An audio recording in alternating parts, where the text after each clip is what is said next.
నమః. శ్రీ గణాధిపతయే నమః.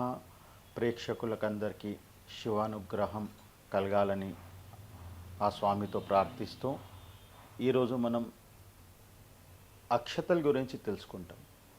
అక్షతలు అసలు షోడశోపచార పూజలో మనం చెప్పుకున్నట్లు వస్త్రార్థి అక్షతాన్ని సమర్పయామి, యజ్ఞోపవితార్థి అక్షతాన్ని చాలామంది ప్రశ్నించడం జరిగింది.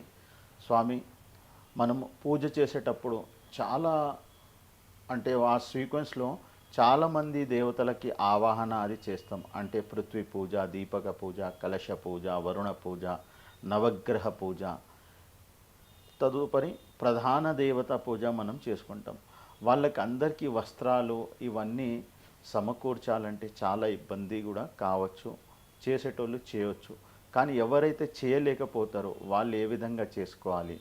ఈ అసలు అక్షతలు మీరు సమర్పించమన్నారు అంటే వస్త్రార్థి అక్షతం సమర్పియండి, యజ్ఞోపవిత్యం గురించి అక్షతం సమర్పియండి అని చెప్పారు. అసలు దీనికి ఉన్న కారణం ఏందనేసి ఇప్పుడు మనం తెలుసుకుంటాం.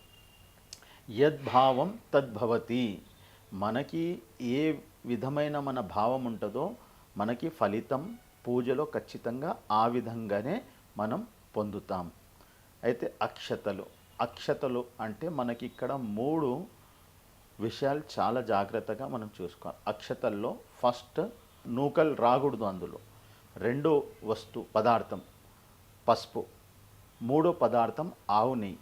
చాలామంది ఒక తప్పు చేస్తూ ఉంటారు, అక్షతల్లో పసుపు తర్వాత కొంచెం నూనె వేసి అక్షతలు కలుపుతూ ఉంటారు. అది చాలా తప్పు, అలా కలపకూడదు. దానికి కారణం ఏంటంటే ఇప్పుడు ప్రతిదీ జ్యోతిష శాస్త్రానికి ఆధారం చేసే మనం ఈ ఒక పూజ ప్రక్రియ ఉంటుంది. అక్షతల్లో బియ్యము ఏదైతే అక్షతలు ఉన్నాయో చంద్రుడికి సంబంధించినవి, పసుపు గురుగ్రహానికి సంబంధించింది, మనకి గురుగ్రహానికి. అదేవిధంగా ఆవు నెయ్యి మనకి రవిగ్రహానికి కుజగ్రహానికి సంబంధించిన పదార్థం.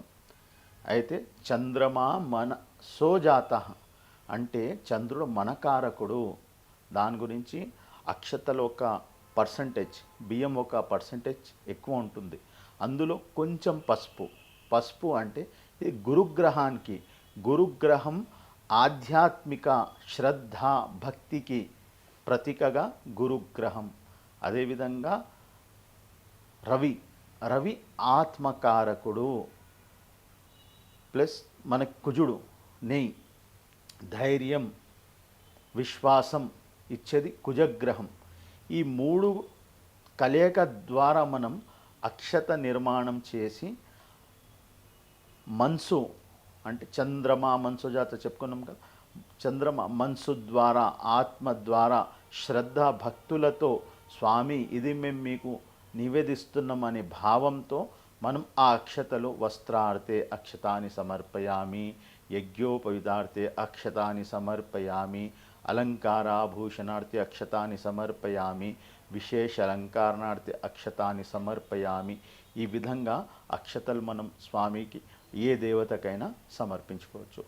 రెండోది, కొంతమంది అక్షతల్లో కుంకుమ కూడా కలుపుతారు. అది రైటా రాంగా ఇప్పుడు మనం అది కూడా క్లియర్ చేస్తాం.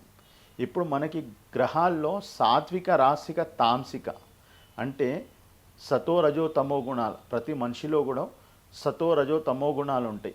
అదేవిధంగా ఇప్పుడు మనకి అమ్మవారిలో ఉగ్రస్వరూపాలు ఏవైతే ఉంటాయో అంటే కాళికాదేవి కావచ్చు, పోచమ్మ, ఎల్లమ్మ. ఈ తెలంగాణ ప్రాంతంలో ఎక్కువ ఈ పోచమ్మ ఎల్లమ్మ పూజలు కూడా చేస్తారు. అలాంటి అమ్మవార్లకి కుంకుమ కూడా కలపవచ్చు, కానీ ఆవు నెయ్యే కలపాలి, నూనె కలపకూడదు. నూనె కలిపితే అది శని గ్రహం కిందకి వెళ్ళిపోతుంది. శని మందకారకుడు, లేజినెస్, ఆ శని ప్రభావం ఉంటే మనకి లేజినెస్ వస్తుంది. ఈరోజు చేసే కార్యం మళ్ళీ చేస్తాం. రెండోది, శని ఇంకా చంద్ర కలయిక ద్వారా విషయోగం అంటే జ్యోతిష శాస్త్రంలో చంద్రుడు ఇంకా శని కలిసి ఉంటే విషయోగ నిర్మాణం అవుతుంది. అదే చంద్రుడు గురువు కలిసి ఉన్నప్పుడు గజకేసరి యోగం నిర్మాణం అవుతుంది. ఈ ప్రతి ఈ ఒక సైంటిఫిక్గా జ్యోతిష శాస్త్రం పరంగా ఈ యొక్క పూజ వ్యవస్థ అనేది ఉంది. ఇది మీరందరూ తెలుసుకోవాలని ఆశిస్తూ శుభం భూయాత్. Please subscribe to the channel and download the Politicos app from the links in the description.